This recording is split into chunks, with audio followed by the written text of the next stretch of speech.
So it was an elaborate against scheme. our seniors. Despite all these warnings, complaints, and investigations, this scam is still too easy to pull off. And that's in part because it's so easy for bad actors to get information about you. When you enter a contest, you give your name, your address, your phone number, and a quick online search shows that doesn't always stay private. She showed me her bank statement, and it said at the very top of the month, it said 23,000 something something, and then it said down at the end of the month it said $1.06. You have $1? 6 cents in her account.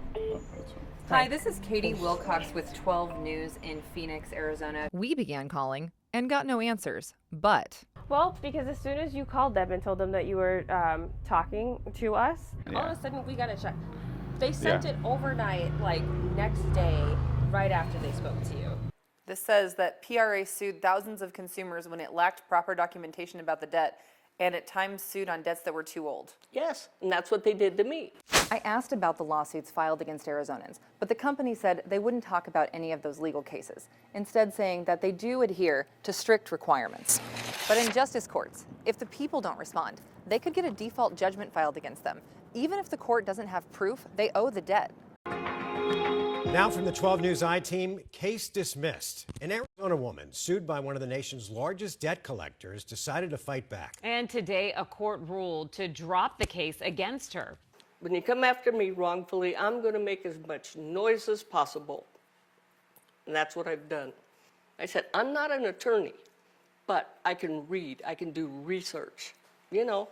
I mean, it just sounds like a David and Goliath. Yeah, but I'm the David.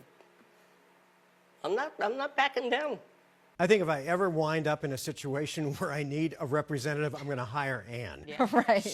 She is tough. How did she win the case? So look, she did a ton of work on her own, and she found out that one of these cases, had been filed against her in another state. She also saw there was a question about the statute of limitations. She looked at the lack of perfect, filings in her case, and she really brought all of those things to the judge. But the most important thing was that she did not ignore it. And so many times when you ignore it, it just means they're going to get a default judgment against you, and that causes all new problems. That I'm a good person and that I just made a mistake. The Arizona Attorney General's office argued O'Brien applied for and received multiple Paycheck Protection Program loans using different business names, but spent the money on herself, including buying a large house. One of her biggest purchases being a $1.9 million home. Even while therapists that used to work for O'Brien complained they weren't getting paid. People were not getting paid for months and months. The I-Team first reporting on allegations that O'Brien wasn't paying therapists more than 6 years ago. It's incredible in the negative way, the impact that she had. But in court, O'Brien's friend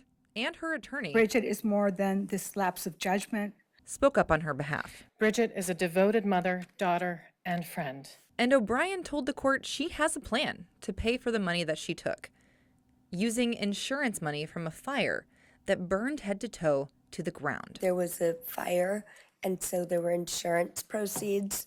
And so my plan is to use the insurance proceeds to pay it back. Her case is one of the only COVID fraud cases brought by the Arizona Attorney General's office, but it's one of many the federal government is taking on. In all, the Office of the Inspector General found COVID fraud was enormous. About 17% of all PPP loans were estimated to be fraud. That equals $200 billion. Katie Wilcox, 12 News. The legislature doesn't like that. If they don't think it's appropriate, it's up to the legislature to make that change, not the court. Do you think the legislature will take this up? Absolutely.